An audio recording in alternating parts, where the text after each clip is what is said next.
हमारी ज़िंदगी कैसी है, हमारी ज़िंदगी कैसी चल रही है, हम अपनी ज़िंदगी को कैसे जी रहे हैं, इसके बारे में हम लोगों ने अब से पहले भी कई बार बात की है।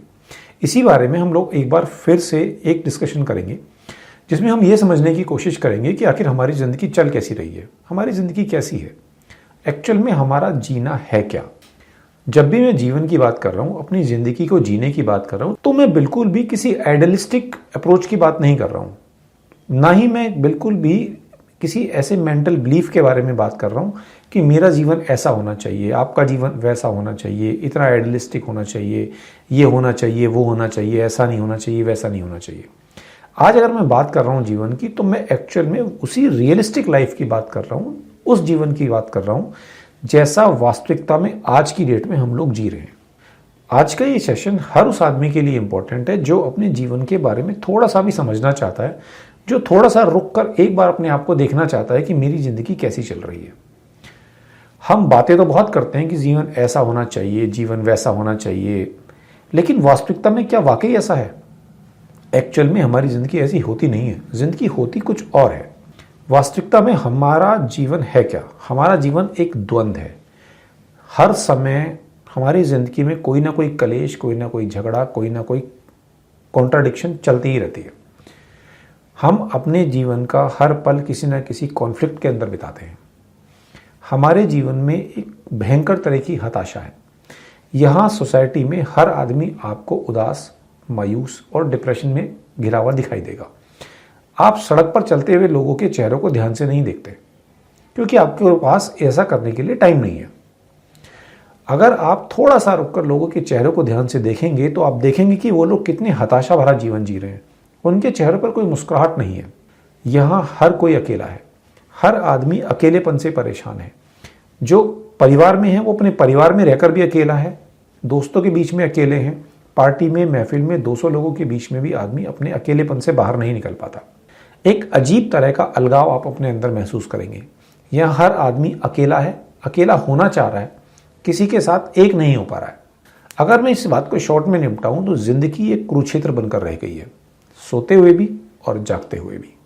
हम अपनी जिंदगी के इन द्वंद्व, इन हताशा भरे पलों को, अपने इस अकेलेपन से बाहर तो निकल नहीं पाते, ना ही हम इस समस्या को सॉल्व कर पाते हैं। तो हम क्या करते हैं, इससे बाहर निकलने की बजाय इससे भागने का रास्ता ढूंढते हैं और अपनी इन समस्याओं से भागने के लिए अलग अलग तरीकों का इस्तेमाल करते हैं। फॉर एग्जाम्पल, आप लोग म्यूजिक सुनते हैं। ऐसा नहीं है कि आपको म्यूजिक की बहुत ज़्यादा समझ है, या आपको म्यूजिक में बहुत ज़्यादा मज़ा आता है, या आप बहुत ज़्यादा संगीत के शौकीन हैं। आप जो म्यूजिक सुनते हैं, जो संगीत सुनते हैं, वो अपनी इन समस्याओं से भागने के लिए सुनते हैं, लेकिन आपका ध्यान इस बात की तरफ नहीं जाता। कुछ लोग ड्राइंग बनाने लग जाते हैं, मेरी हॉबी है। कुछ लोग यहाँ वहाँ घूमने चले जाते हैं, कहते हैं मैं यहाँ बैठ के बोर हो रहा हूँ, बाहर घूमने चलते हैं। वास्तविकता में वो एक्चुअली घूमने नहीं जा रहे हैं, वो अपने द्वंद्व, अपनी इस हताशा, अपने इस डिप्रेशन, अपने इस अकेलेपन से बाहर निकलने की कोशिश कर रहे हैं। वो कोशिश कर रहे हैं इससे बचकर भागने की। अपनी इन्हीं दिक्कतों से बाहर निकलने के लिए बहुत सारे लोग मंदिर जाते हैं, मूवीज़ देखते हैं, 2-4 फिलॉसफी की किताबें पढ़ लेते हैं और अपने जीवन के लिए 2-4 प्रिंसिपल, 2-4 नियम, सिद्धांत घड़ के बैठ जाते हैं। बहुत सारे लोग शराब पीते हैं। आखिर ये संगीत, ये कला, ये मंदिर, ये शराब, ये नाचना गाना, ये क्या है? ये तरीके हैं अपनी द्वंद्व, अपने अकेलेपन से भागने के। आज का आदमी कुछ नहीं कर रहा है, बस वो अपनी इन परेशानियों से पलायन खोज रहा है। लेकिन $1 मिलियन क्वेश्चन ये है कि ये सब कुछ करने के बाद वो अपनी समस्याओं से भाग तो सकता है, लेकिन उन्हें हल नहीं कर पाता। इस तरीके से कभी भी उसके जीवन के दुख दूर नहीं हो पाते। तो क्या ऐसा संभव है कि इंसान अपनी इन परेशानियों, अपने इन दुखों से बाहर निकल सके? Is it really possible? यहाँ एक बात समझने की है कि हमारी ज़िंदगी में जो डिप्रेशन है, जो अकेलापन है, जो द्वंद्व है, वो कहीं बाहर से नहीं आया। वो सब कुछ हमने खुद अपने आप बड़ी मेहनत करके क्रिएट करा है।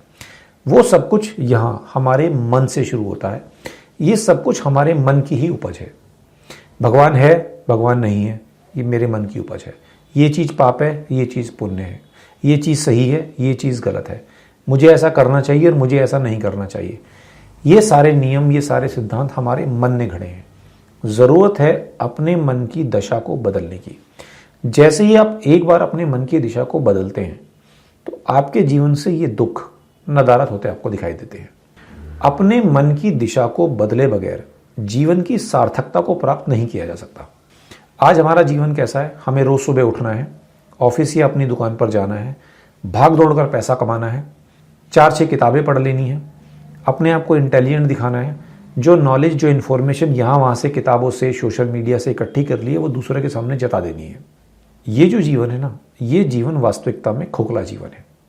जब कोई व्यक्ति अपने मन की दिशा को बदलता है, तो जब वो अपने मन की दिशा को बदलेगा तो उसे ये जिंदगी का खोखलापन दिखाई देने लगता है। वो महसूस करने लगता है इस बात को कि उसके जीवन में कितना खालीपन है। फिर एक बार जब उसे वो जीवन में खालीपन दिखाई देने लगता है तो फिर वो उसे खोजने के लिए चलता है। तब इस काम के लिए वो क्या करता है? वो एक गुरु को ढूंढ लेता है।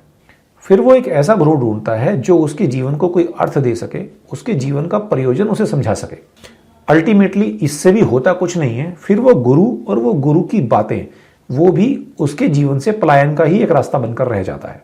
वो भी एक तरह का एक एस्केप रूट बनकर रह जाता है। वो गुरु की बातें भी बस नेटफ्लिक्स की मूवी जैसी होती हैं, सोशल मीडिया पर टाइम बिताने जैसी होती हैं। सुनता तो सब कुछ है लेकिन बदलता कुछ नहीं। बस कुल मिलाकर यही हमारी जिंदगी है। एग्जैक्टली ऐसी ही है, सभी की ऐसी है, मेरी भी ऐसी ही है, आपकी भी ऐसी है। पूरा जीवन ऐसे ही बीता है, ऐसे ही बीतता है और आगे भी ऐसा ही बीतेगा। फिर एक दिन ऐसा होगा कि जीवन की सांस ढल जाएगी और बुलावा आ जाएगा। और जब जीवन की सांस ढलने लगती है, आदमी की उम्र हो जाती है, तो अक्सर ऐसा देखा जाता है तो आदमी क्या कहता है? ये जीवन तो यूं ही व्यर्थ चला गया, मैं तो इस जीवन में कुछ नहीं कर पाया, अब तो जो होगा अगले जन्म में करेंगे।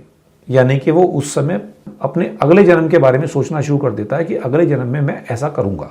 अगर हम ऐसे लोगों के बारे में बात ना करें या उन्हें छोड़ दें जो पुनर्जन्म में विश्वास नहीं करते, और केवल ऐसे लोगों के बारे में बात करें जो पुनर्जन्म में पूरी तरह से विश्वास रखते हैं, तो ऐसे लोगों के लिए ये सबसे ज़्यादा इंपॉर्टेंट, सबसे ज़्यादा महत्वपूर्ण है कि वो इस जन्म में क्या कर रहे हैं, इस जन्म में वो किस तरह की ज़िंदगी जी रहे हैं, इस जन्म में उनकी विचारधारा किस तरह की है, इस जन्म में उनके विचार, उनकी सोच किस तरह की है। इस जन्म में तो कुछ किया नहीं, ये जन्म तो ऐसे ही बेवजह निकल गया, लेकिन गारंटी चाहिए अगले जन्म की। अब कोशिश शुरू हो गई है कि जो गलतियां इस जन्म में कर दी वो अगले जन्म में ठीक करेंगे। लेकिन सोचने वाली बात यह है कि जब ये जन्म मिला था, ये जन्म यूं ही बीत गया, कुछ भी नहीं कर पाए, तो अगले जन्म का जो निर्धारण है वो इसी जन्म के कर्मों के आधार पर तो होगा। इसी जन्म में जो तुमने किया, कैसा व्यवहार किया, कैसी जिंदगी बताई, कैसे विचार रहे, इसी के आधार पर तो अगले जन्म में पुरस्कार या दंड मिलेगा। अगर मैं ये मान लो कि परमात्मा ने तुम्हें एक मौका दिया और वो तुमने गवा दिया, इस जन्म में कुछ नहीं किया, तो इस बात की उम्मीद भी कैसे की जा सकती है कि अगली बार भी तुम्हें एक ऐसी जिंदगी मिलेगी और तुम्हें इस जन्म की गलती को सुधारने का मौका वहां मिलेगा। हम लोग स्वर्ग की बातें तो बहुत करते हैं, मुक्ति और मोक्ष की बातें बहुत करते हैं, लेकिन कभी भी रत्ती भर ध्यान हमारा इस बात पर नहीं जाता कि हम यहाँ जिंदगी किस तरह की जी रहे हैं। तो फाइनली कंक्लूजन क्या है?